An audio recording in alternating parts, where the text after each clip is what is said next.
this is Josh Rubin from East West Healing and Performance.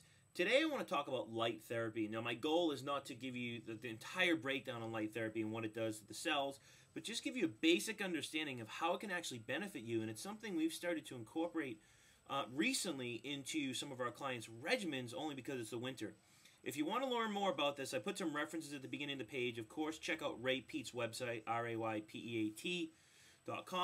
Any of his articles on serotonin or melatonin, you can learn more about light therapy in those articles, as well as if you check out his book, Generative Anatomy, and I think Nutrition for Women, he talks about light therapy a lot in regards to how it can actually help the body. Another great reference that I've read, not that I like everything in the book, and it's kind of a, skip here and there type of read, is this book right here. Let's see if you can see it. Light Medicine for the Future by Jacob Lieberman. He talks about red, blue light, and things like that. Ultraviolet light, on and on and on. At the beginning, you saw a picture of a chicken light. That's a light that we're kind of recommending people put in their office at work with a 250-watt incandescent bulb, or at home to actually, you can clamp it on something at your office, or you can clamp it at home. Maybe when you get home at night, you don't want to do it at like 9 o'clock at night or 10 o'clock at night. But the bottom line is this.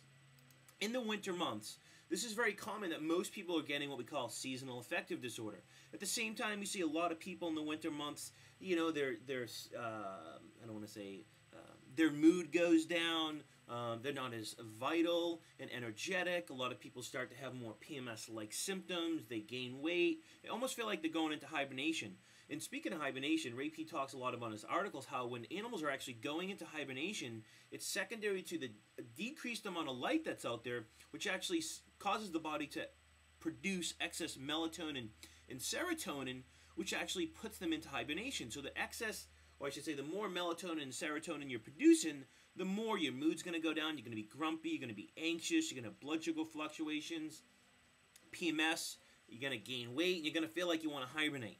So let's talk about why this is beneficial. Well, the bottom line is that sunlight or this type of light can actually stimulate the cells in your body, or the part of your cell called the mitochondria, to produce energy. And that's what produces ATP. That is what produces like the fuel for you to feel like you want to do things, your vitality. Well, darkness, on the other hand, or even fluorescent light, can cause the mitochondria in your body to shrink and actually slow down energy production. So it's almost like they're not producing enough RPMs or gas in the engine for you to feel so vital. And the problem is, if you think about it, in the darkness or in the winter, whether you live in Alaska or whether you live in the East Coast, wherever you live, or if you're working inside all day under the fluorescent light, you go to work, it's dark, you leave work and it's dark, and the problem is you're not getting any light. Well, light is super important because your cells need it to produce energy. It actually helps to downregulate specific hormones in the body that can create a lot of the negative symptoms that we feel. But at the same time, it helps your body produce vitamin D, so the liver can store it and your body can actually use it and break it down so you can absorb calcium and on and on. So when energy production is low, secondary to, we should say, darkness in our environment, this causes the body to release adrenaline. Well, adrenaline is a stress hormone. It's typically the hormone that you feel when your heart starts pacing, if you get in a fight, or you ever wake up at 1 o'clock, 2 o'clock, 3 o'clock in the morning and you're just wide awake. Maybe after having a glass of wine or just on a normal night. That's because adrenaline kicks in. And it's a stress hormone. Well, adrenaline does many things, but for the purpose of this video, it actually stimulates your liver to release what's called stored sugar, which is called glycogen. And it also encourages the fat cells in the body to release fat into circulation to produce energy. And this can be very damaging because this can lead to arteriosclerosis, it can lead to high triglycerides, it can lead to insomnia, anxiety, it can lead to a catabolic effect on muscle tissue, so you feel flabby. And the reason it basically releases stored glycogen is because you're not getting enough sugar in your diet, or glucose, or sucrose, and that's a whole nother video. High levels of adrenaline typically in the body have many side effects. The most common you see are like anxiety and nervousness, cravings, fatigue, and insomnia. And this is basically why you want to use your light, but you want to regulate nutrition so you don't kick in your adrenaline during the day and have cravings and anxiety and restless leg syndrome and insomnia, but also so you can sleep at night, so you can downregulate adrenaline. There's many things you can do, and I've talked about this in my videos, but the best thing you can do is use Celtic sea salt or Morton's pickling salt or Himalayan sea salt. The Morton's pickling salt doesn't have iron. That's more of a Ray Peat thing. The other two are great. They just have more iron in them. He's not a fan of iron, and he shows that as we age, we store more iron in ferritin. So it increases as we age. We don't really need as much iron, and it's actually toxic. So you want to pick between those three and pick which one works for you. But based on Ray Pete, he likes Morton pickling salt. So the thing is, if you're feeling fatigued, if you have insomnia, if you're nervous, you have cravings, which is huge, because if adrenaline kicks in, it actually breaks down muscle tissue in glycogen stores, which can actually cause cravings, because in that process, your body is going to release insulin and estrogen to actually drop that down, which will lower your body temperature, which will give you cravings. So it's a cascade of effects. So at the same time, in the winter, as well as when you don't regulate your blood sugar, another hormone that can be released is called cortisol. Now, the problem with cortisol is it breaks down muscle tissue. It's the one thing that works with adrenaline to increase blood sugar, increase energy to the system when you're not getting enough energy.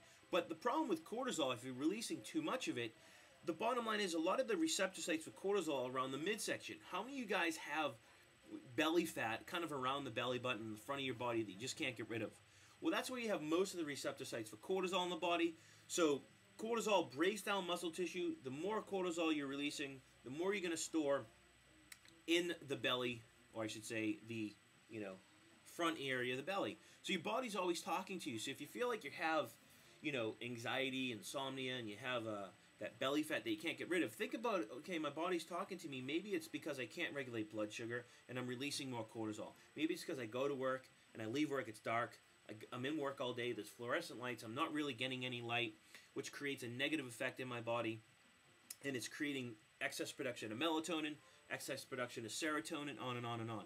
If you want to learn more about melatonin, watch the YouTube clip I did on melatonin and sleep and how damaging it is to the immune system, to the thymus. It actually shrinks the thymus, can actually shrink genital tissue. It overproduces serotonin, which can lead to excitatory issues in the brain. It's excitatory to the blood vessels, the muscles, on and on and on. It's not something that you want excess in the body, because the bottom line, a lot of these people that have seasonal affective disorder, it's because they're not getting enough light, they're not producing enough progesterone and pregnenolone and all these feel-good hormones, and they're overproducing estrogen, they're overproducing melatonin, they're overproducing serotonin, tryptophan, on and on and on. Plus their diet's full of polyunsaturated fatty acids, which just perpetuates that effect. So the bottom line is, it can lead to many, many, many different symptoms. And the main ones are thyroid suppression, so you have cold hand, cold feet, slower metabolism, weakening of the immune system, frequent colds, insomnia because of the excess adrenaline and cortisol, which is an awakening hormone, constant anxiety, constant cravings, because all these things inhibit blood sugar getting into the cell, so you're going to have high blood sugar and then low blood sugar. Hormone problems, because estrogen is going to go up and progesterone is going to be suppressed, which can lead to any of your PMS-like symptoms. And then just mood, your blahs, just mood problems. Any type of, I don't feel like doing this, I don't feel like doing that, and low energy. So our recommendation when using this light is basically this. It's really simple. Put up the light in your office every day. Just clip it on something. It's easy. It's very cheap. You can spend less than $20 going to Home Depot, Lowe's, wherever you go to get this stuff. Your garage. Most of you probably have this stuff in your garage. You don't even know it. Click it up in 20 minutes a day. Click it on. Now, if you're living in Hawaii, you don't really need to do this.